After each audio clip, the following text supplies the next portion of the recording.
無論路途有幾遙遠，人生有幾多挑戰，我哋都好樂意成為你嘅同路人。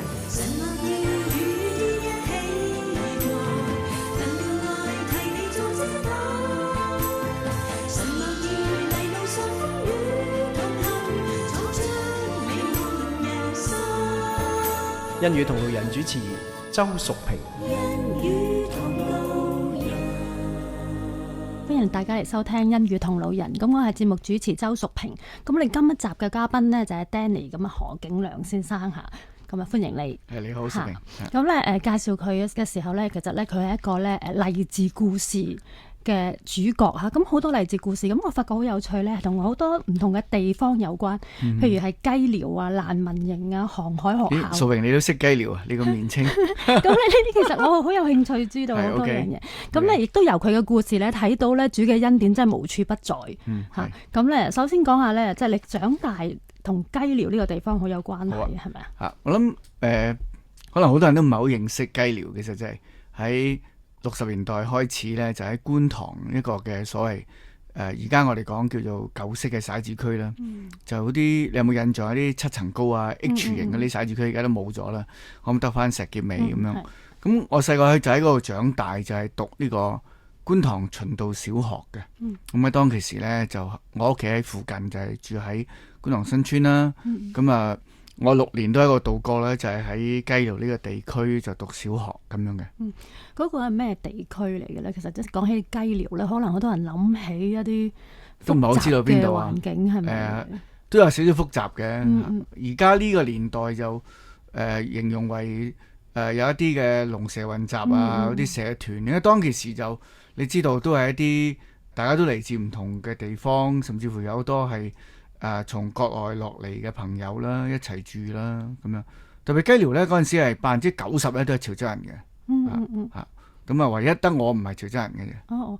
你仲講咗都好得意嘅咧，就話嗰時咧嗰啲家庭好多人啊，可能房裏邊唔夠瞓，啲細路咧多數都瞓冷巷啊，男仔啦，係啦咁樣。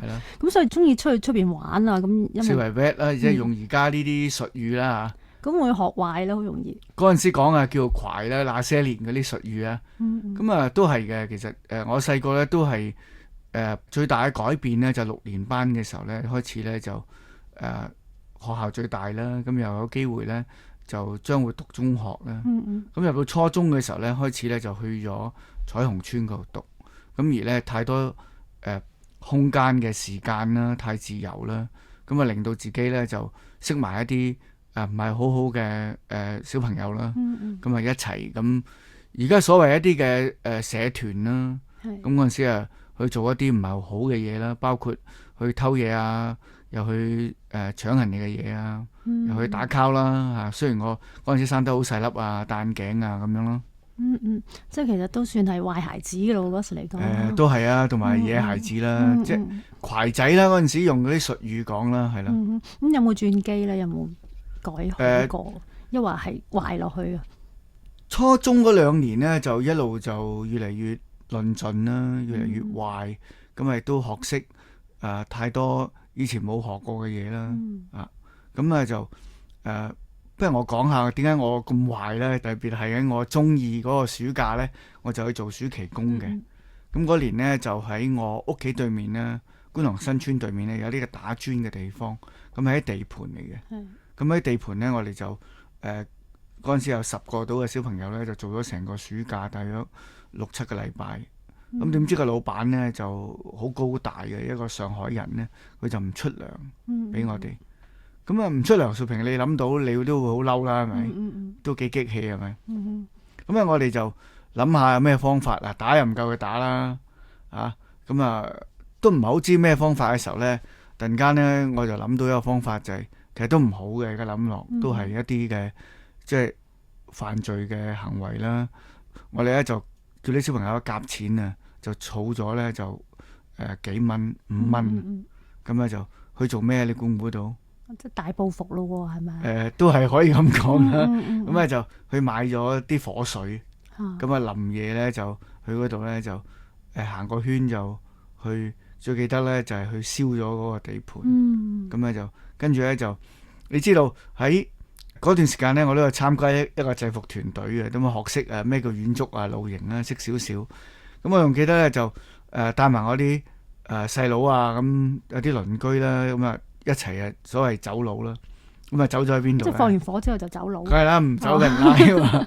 咁啊走咗去一個叫魔鬼山，即係喺呢個油塘灣嗰度附近咧，即係鯉魚門嗰度有個山。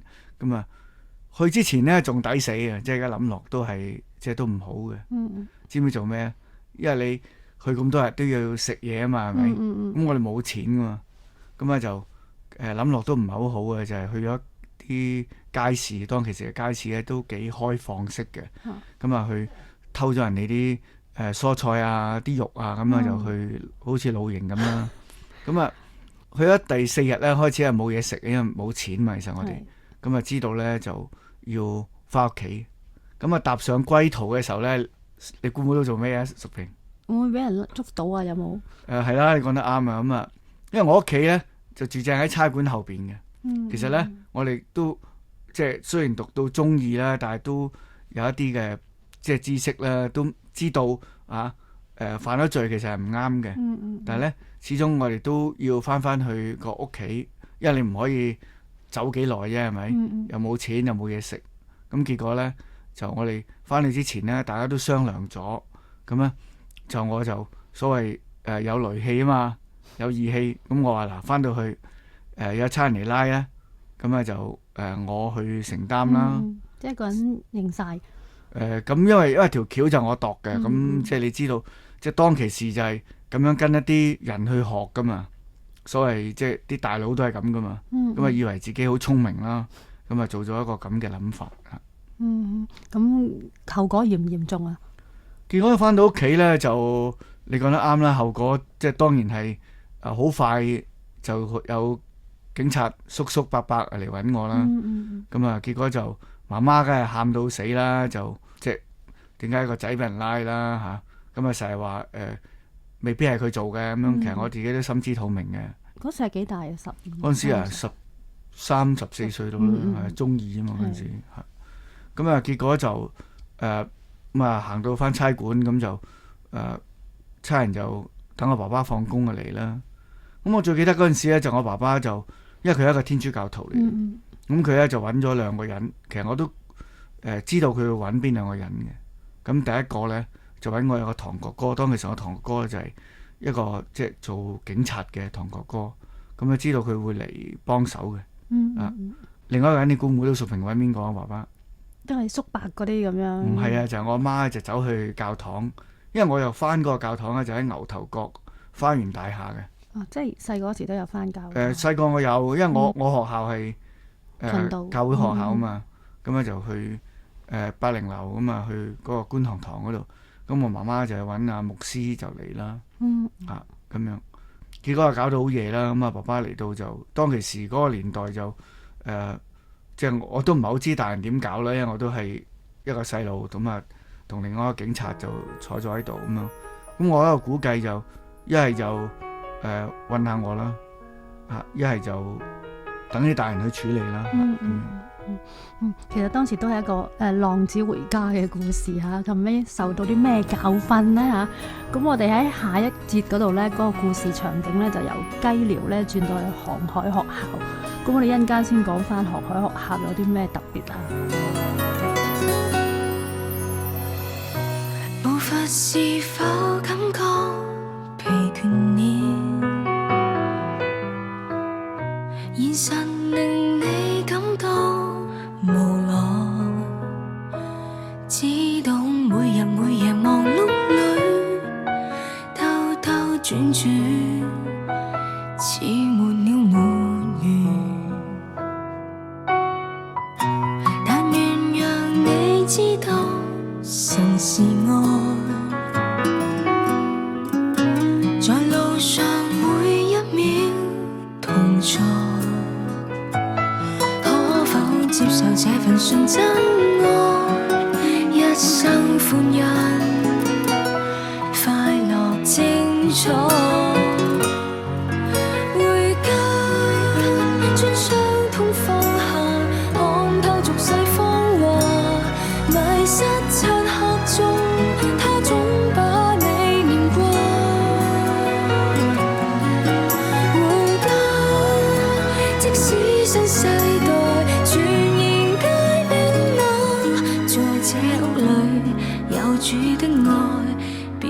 再怕。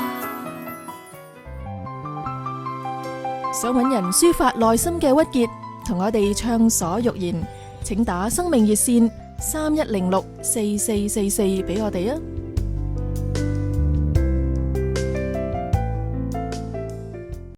無論路途有幾遙遠，人生有幾多挑戰，我哋都好樂意成為你嘅同路人。欣與同路人主持周淑萍。翻返嚟欣與同路人，咁我係節目主持周淑萍。咁我哋今集嘅嘉賓咧係 Danny。頭先咧講緊咧佢咧個勵志故事嘅場景咧，就由雞寮咧轉到去航海學校啦。咁聽到航海學校而家好似好令人嚮往咁啊，航海去哇，即係翱翔於大海上。但係咧對當時嘅細路仔嚟講咧，去航海學校其實唔係一件好事嚟嘅，係咪咧？係啊，淑萍你講得啱啊。其實一個13、14歲嘅孩子啦，一個攜仔。當其時，即係我都係被逼啦，因為之前都講過，就係我因為犯咗罪啦，同埋就因為即係感謝上帝嘅，即係爸爸又可以同嗰個地盤嘅老闆又即係妥協啦，但係就我最記得就係我爸爸賠咗佢當其時人工1個月啦，咁亦都感謝上帝啦，有個牧師肯做我擔保啦，咁樣。咁所以就免至於即係要去教導所啦。咁但係當其時我爸爸都好聰明嘅，因為我就都講過咧，佢係天主教徒啦。咁佢都好和平咁樣啦，同我講啦，就話其實因為我咁嘅行為犯咗咁嘅事咧，其實都因為居住嘅環境啦。因為如果我跳唔開呢個圈咧，咁我就好論盡。結果佢嘅建議咧，我就去一個新嘅環境，咁佢就幫我揾到一間喺赤柱嘅叫做香港航海學校啦，我哋叫做赤航啦。咁我就都願意嘅，嗰陣時啊，都明白同埋都開始懂事啦，咁都想自己有啲新嘅改變啦。點知入到去呢，原來係另外一個世界嘅。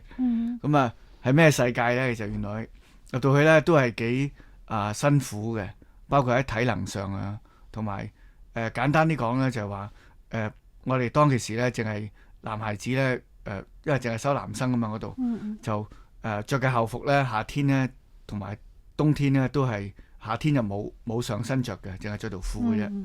咁啊着對白鞋或者拖鞋咁樣。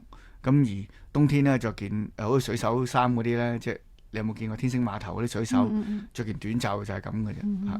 咁啊入邊就經常要有體能啦，要步操啦，游水啦咁樣。其實我喺航海學校讀咗2年嘅，咁我2年都讓我都經歷過，譬如學一啲喺船上高嘅點樣去做管事嘅工作啦，亦都有好嘅體能咧，一路訓練咁啊，包括係游水啊、爬獨木舟啊、玩風帆啊咁樣咯。我都睇過啲報道話咧，即係啲體能訓練啊、步操啊啲咧，幫助到啲青少年建立紀律啊、自律嘅生活。你喺嗰度有冇學到呢啲嘢？即係有冇改變咗咧？會係啊，淑萍講得啱嘅。其實因為係啦，即係我當其時咧，就因為係原本係好野孩子咁噶嘛，攜仔咁啊，冇乜紀律噶嘛。雖然我有參加基督少年軍呢個制服團隊啦，但係個紀律即係都係1個禮拜1次嘅啫。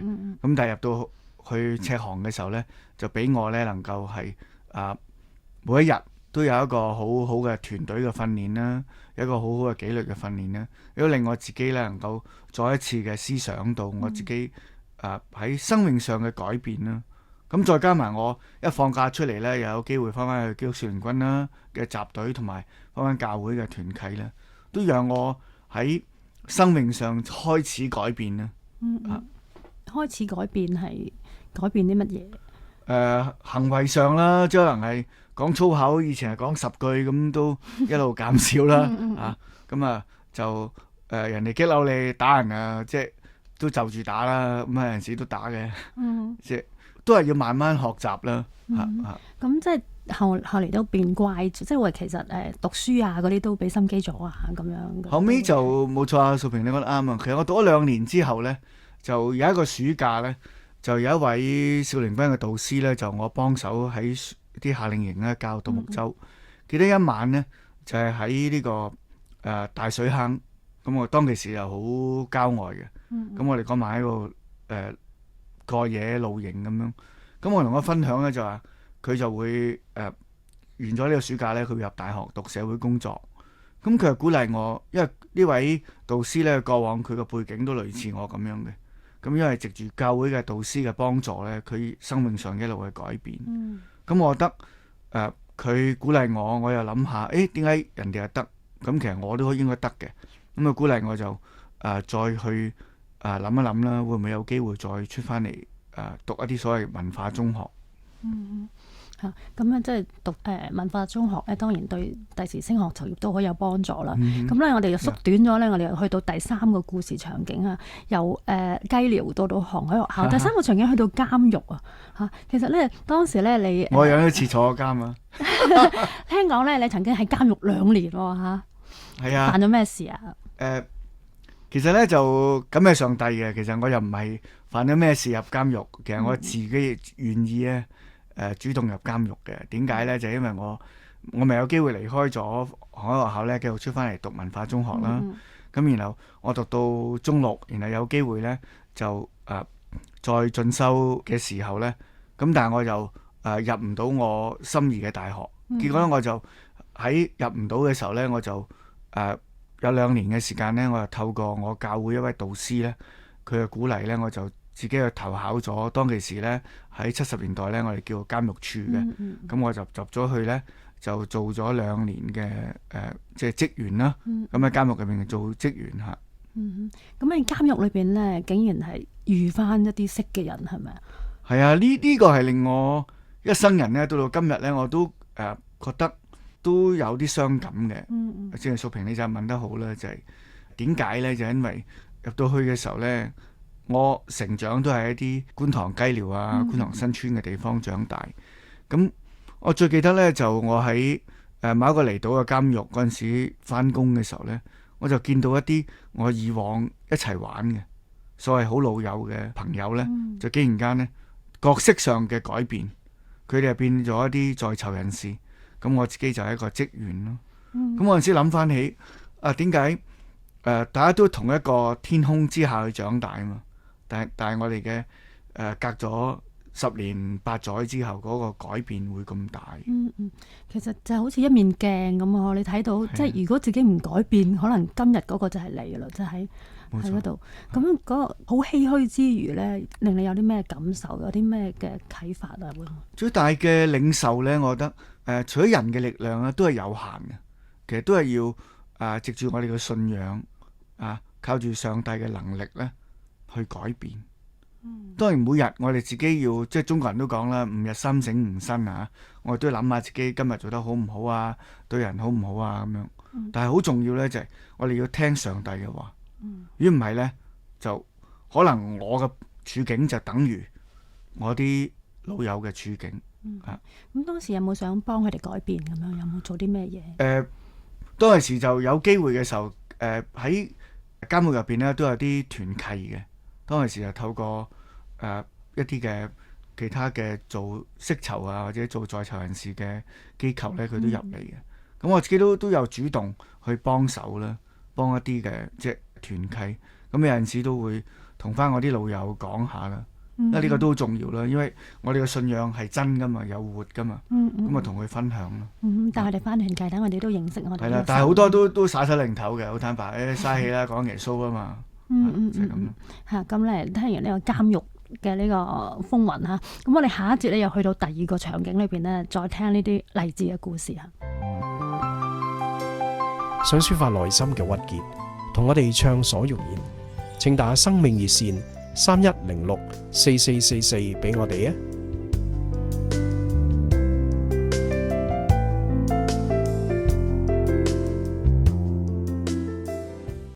無論路途有幾遙遠，人生有幾多挑戰，我哋都好樂意成為你嘅同路人。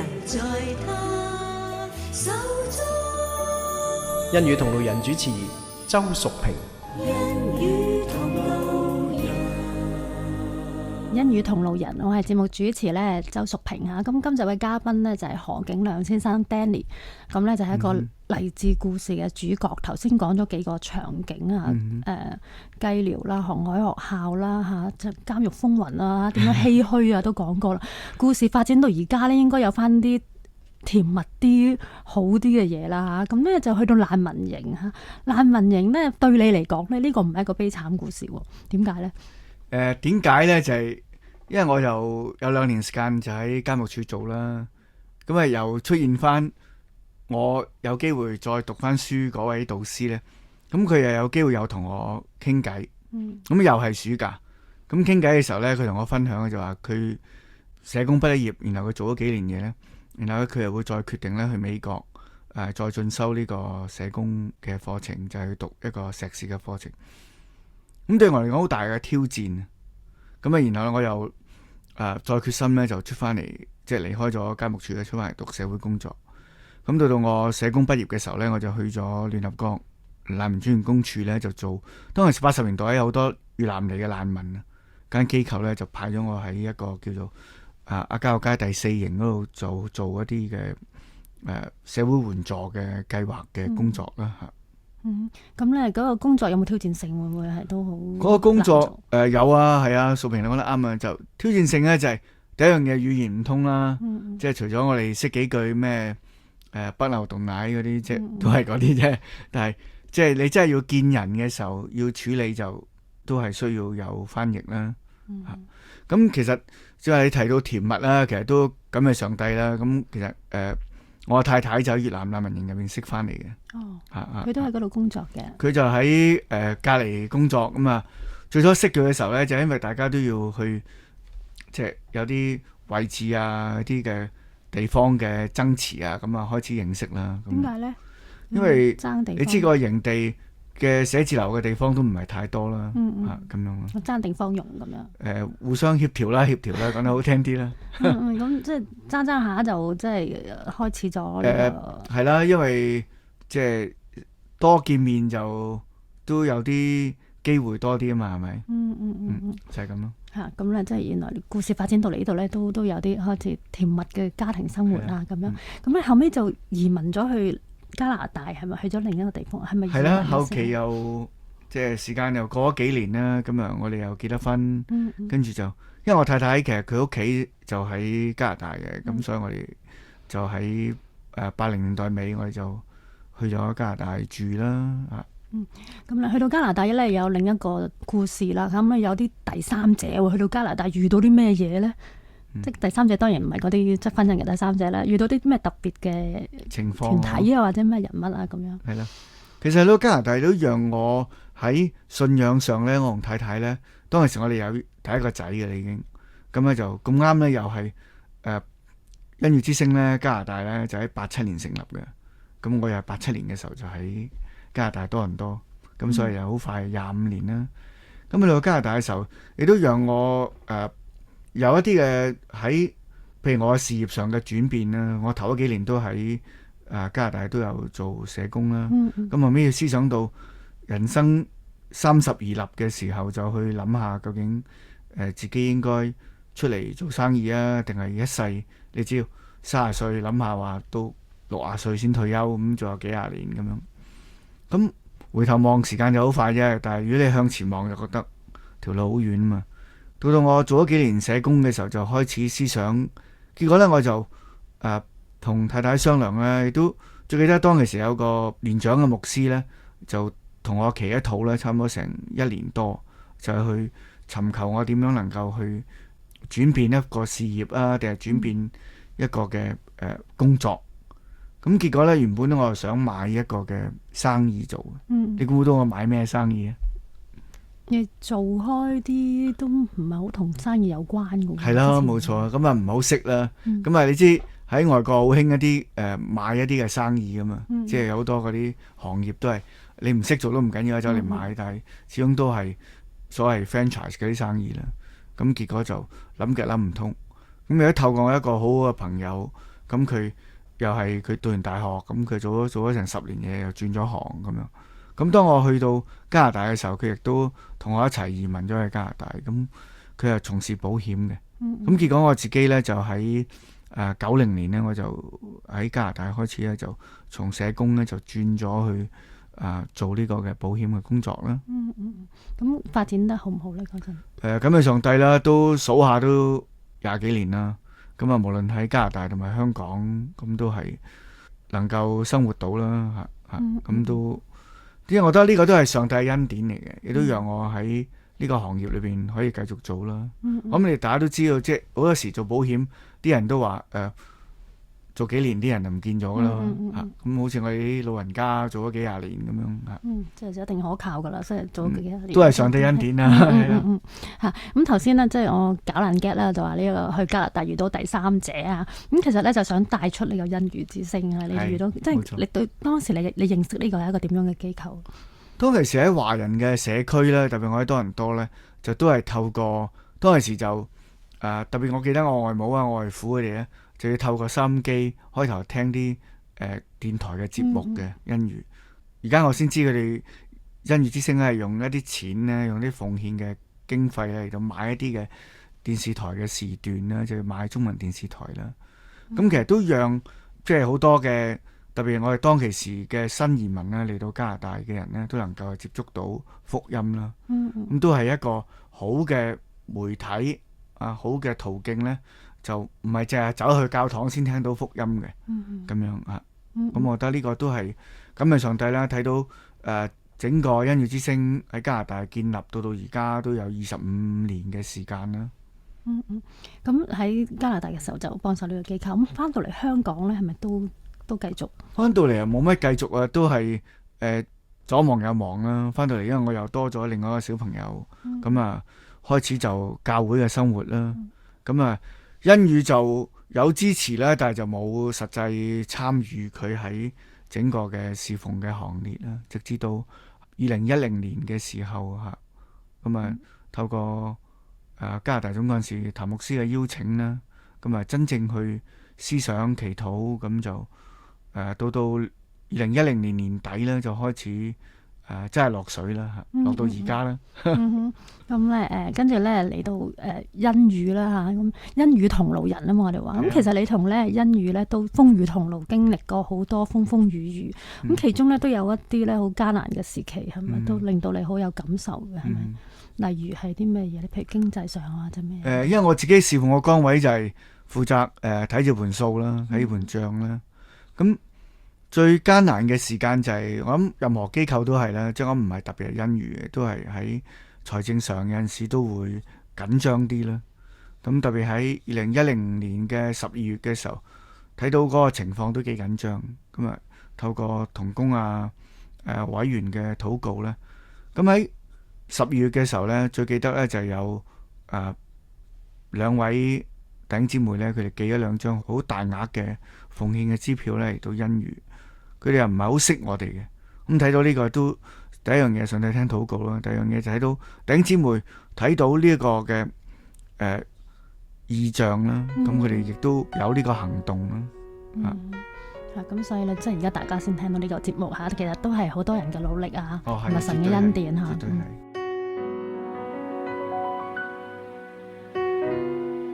我到底算什麼？不過是平凡人，茫茫夜裏，我內心抖震。繁星中，我不過是一點微塵，回看，卻發現這雙足印。如果我知，我有你在乎。如果我知你每刻守護，如果我知你這般深愛我，如黑暗或風雨陪我走過。如果我知你每天等我，如果我知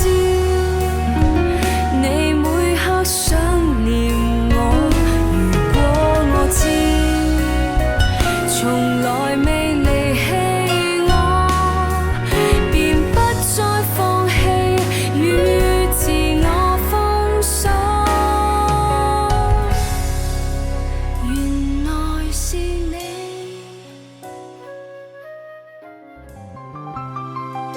想搵人抒發內心嘅鬱結，同我哋暢所欲言，請打生命熱線31064444俾我哋啊！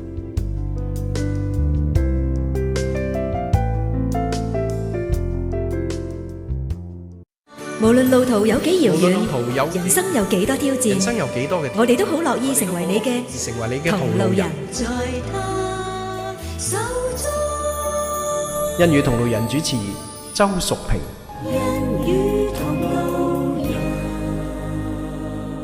欣與同路人，咁我係節目主持周淑萍。咁今集嘅嘉賓呢，就係 Danny 何景良嚇。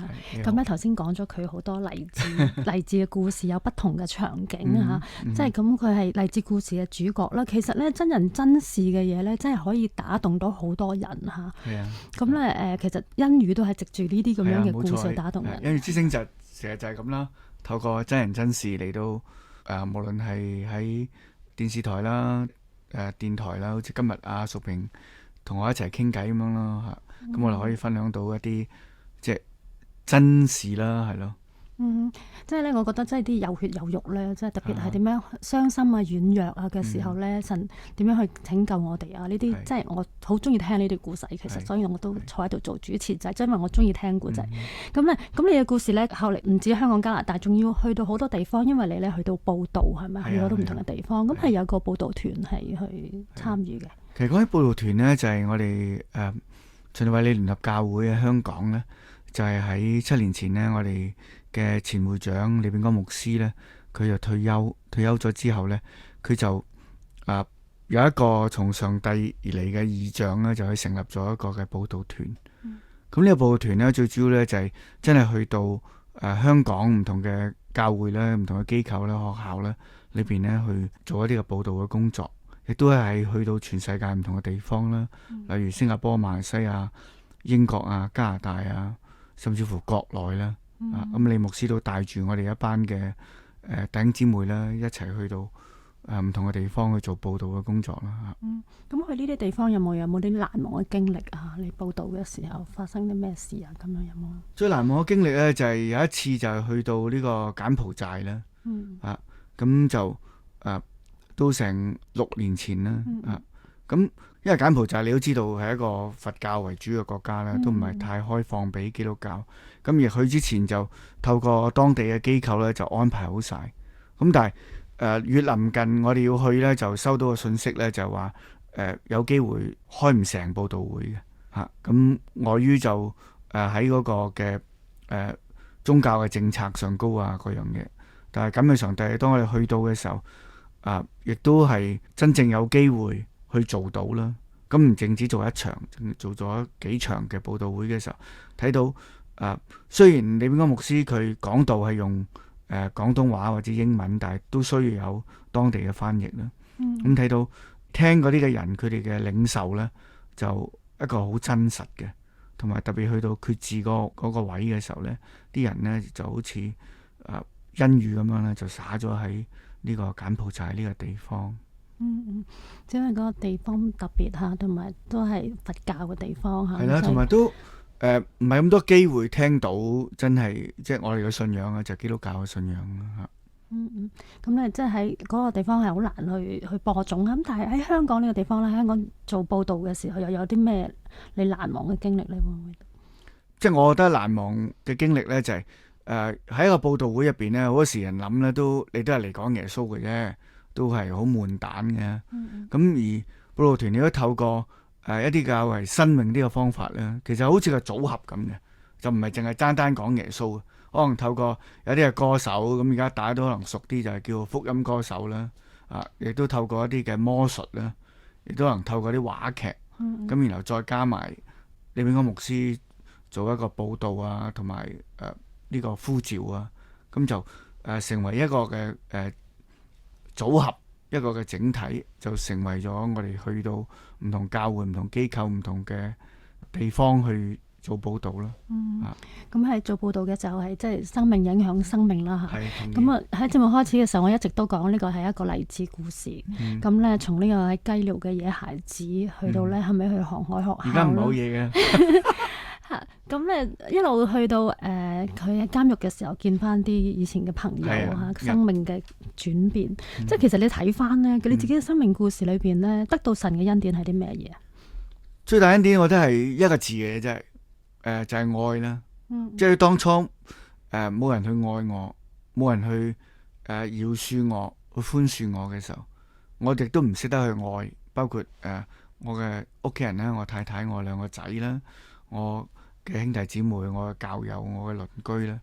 即係愛係好重要，我覺得咁然後當中包括埋好多包容啦，因為而家嘅社會都好戾氣，即係都幾燥啊嘛啲人咁，所以即係冇呢個愛係搞唔掂嘅，真係。咁樣點樣將愛喺家庭啊，喺身邊嘅人身上傳開去咁樣咧？我諗最主要就係愛都有分真定假啦，最主要係真嘅愛啦。即係你係關心佢，你愛佢嘅時候，我諗呢個我哋唔可以作出嚟，唔可以做，就每日你都係咁做咁呢個就係即係真係要喺從聖經當中，亦都係從我哋嘅靈修啊、禱告當中去學習啦。咁從你嘅故事裏面睇到咧，即係其實環境都對一個人好大嘅影響啊！好多青少年可能因為家庭嘅環境，即係有時佢唔係佢自己選擇想變壞嘅嚇。咁對呢啲咁樣嘅青少年或者呢啲人，你會有啲咩説話同佢哋講？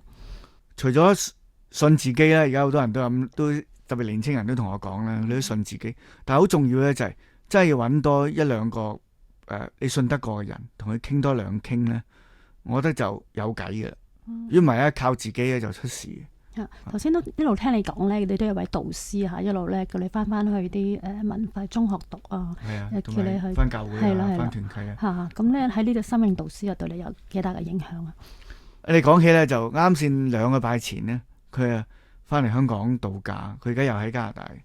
咁我哋有一朝食早餐嘅時候，大家都一個好大嘅即係分享，特別大家都幾廿歲咁樣，咁所以就即係呢個都係對我喺生命上，除咗而家我每次去到溫哥華，我都同佢飲茶或者係見面啊傾偈，但係好重要呢，就係大家互相去激勵，互相去勉勵，因為人呢好多時都會做錯嘢，真嘅，因為我都唔係一個完全嘅人啊，我哋都會發嬲，我哋都會做一啲唔係好合理嘅嘢有陣時，但係就要特別我哋有信仰啦，都翻去上帝嘅身邊即係真係能夠聽話啦，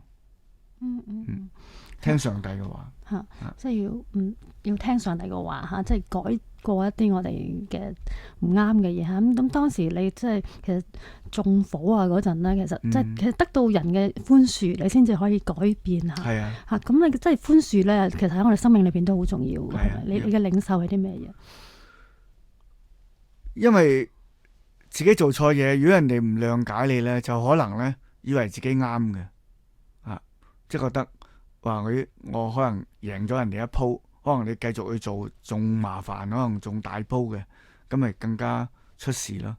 咁而你從人哋嘅寬恕當中學習到咧，原來咧人真係有軟弱嘅，只不過因為一時嘅怒氣，一時嘅諗唔通，而喺當中你更加領受到就係愛啦。我成日都話，如果人哋唔愛你，人哋唔會原諒你，係咪？